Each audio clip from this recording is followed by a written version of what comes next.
ဟုတ်ကဲ့မင်္ဂလာပါဗျာကျွန်တော်ကတော့ PNB channel ရဲ့ admin ဖြစ်ပါတယ်ဗျာကျွန်တော်ဒီနေ့ပြောပြပေးချင်တာကတော့ဒီ YouTube channel ကိုစထောင်ရတဲ့ရည်ရွယ်ချက်ပေါ့နော် YouTube channel ကိုစထောင်ရတဲ့ရည်ရွယ်ချက်ကလူငယ်အနေနဲ့ career တစ်ခုကိုစပြီးတော့ရွေးချယ်တော့မယ်ဆိုရင်စိုးရိမ်ပူပန်တတ်ကြတဲ့အရာတွေကိုဖြည့်ရှင်းတဲ့နေရာမှာကျွန်တော်ကဘယ်လိုဖြည့်ရှင်းရမလဲဆိုပြီးတော့ sharing လုပ်ပေးချင်တာပေါ့ဗျာအဲ့ဒီတော့လူငယ်တယောက်ကငယ်ကလေးကဘာဖြစ်ချင်လဲဆိုတော့ဝါသနာတွေတော့ရှိကြတယ်နော်တကယ်လို့ကိုယ်ဝါသနာကမဖြစ်လာနိုင်တော့တာဖြစ်လို့တခြား career တစ်ခုကိုရွေးချယ်ရတော့မယ်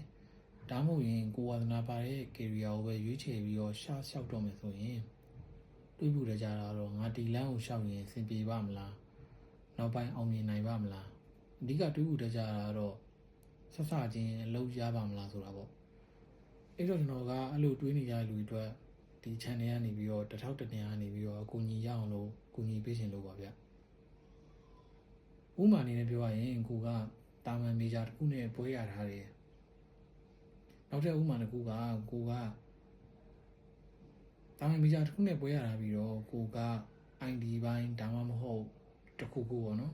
career တစ်ခုခုကိုစပြီးတော့ရွေးချယ်တော့မယ်ဆိုတော့ခုနကပြောသလိုပဲအဆင်ပြေပါမလားဆိုတဲ့မေးခွန်းတွေအများကြီးနဲ့လှုပ်တင်မလှုပ်တင်ဆုံးဖြတ်ရခက်နေတဲ့သူဆိုပါစို့ဒါဆိုရင်ပထမဆုံးအနေနဲ့ကိုက0 level မှာပဲရှိနေသေးရပေါ့နော်အဲ့တော့ career တစ်ခုကိုစလုပ်တော့မယ်ဆိုတာနဲ့အဲ့ career ရဲ့အခြေခံတွေပြီးတော့စပြီးတော့လေ့လာထားတဲ့နေပေါ့ဘာဖြစ်လို့လဲဆိုတော့အခြေခံတွေကိုကိုကလေ့လာထားမှသာကိုဒီ career ကိုအကြာကြီးရှောက်နိုင်လားဒါမှမဟုတ်ရင်ကိုဝါသနာတေချာဖို့ပါလားသိရမှာပေါ့နော်အဲ့ဒီတော့ set study ဖြစ်ဖြစ်နည်းနည်းတော့လုပ်ကြည့်ပြီးတော့ဝါသနာပါမပါကိုလေ့လာကြည့်လို့ရတယ်ပေါ့နော်ဒီညမှာပြောနေတာကိုကဝါသနာပါတာမဟုတ်ဘဲနဲ့ဒီလမ်းကိုဆရှောက်ကြည့်မယ်ဆိုတဲ့လူတွေတော့ပေါ့နော်အဲ့လိုဆိုတော့အနေငယ်ပေါ့အခြေခံတော့ဖြစ်ဖြစ်စားလေ့လာကြည့်တဲ့နေဒါမှကိုကစိတ်ဝင်စားမှုရှိလားမရှိဘူးလားဆိုတော့သိရမှာပေါ့နော်တကယ်လို့စိတ်ဝင်စားတဲ့ဝါသနာပါရဆိုရင်ကြုံရမယ့်ခက်ခဲကိုစတွေးလို့ရပြီပေါ့ဒီကကြုံရမှာလူတိုင်းတွေးပူတတ်ကြတာငါဒီဟာကိုလေ့လာပြီးရင်အလုပ်ရပါမလားဆိုတာပေါ့နော်တကယ်ကအလုပ်ရမရဆိုတာကနောက်ဆက်တွဲ CV ရေးတာတွေပြင်ဆင်တာတွေနဲ့ဆိုင်တယ်ပေါ့ interview ဖြေတာတွေနဲ့လည်းဆိုင်တယ်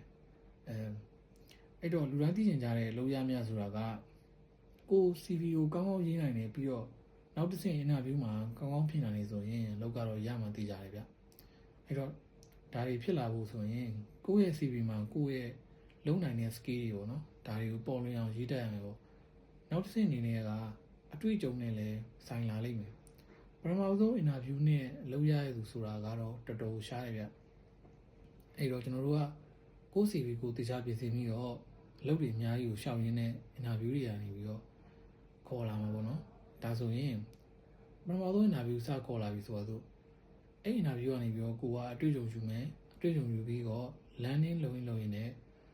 job handling လုပ်ရင်းနဲ့အဲ့ဒီမှာတစ်ဆင့် interview တွေကိုဖြေနိုင်လာရင်အလုပ်ကြတာကြီးပဲဗျ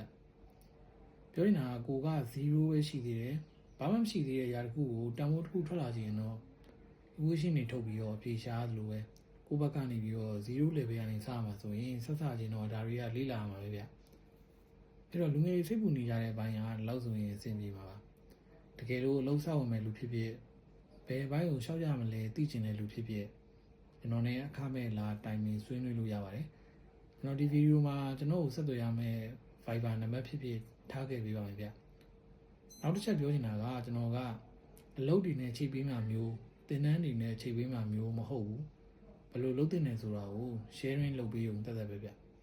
အဲ့တော့ကျွန်တော်ရည်ရွယ်ချက်ကလူငယ်တွေစိုးရိမ်နေကြတဲ့ຢာတွေကိုဘယ်လိုဖြေရှင်းရမလဲကိုညီဖြေရှာပေးချင်တာပေါ့နော်အားလုံးကျေးဇူးတင်ပါတယ်ဗျ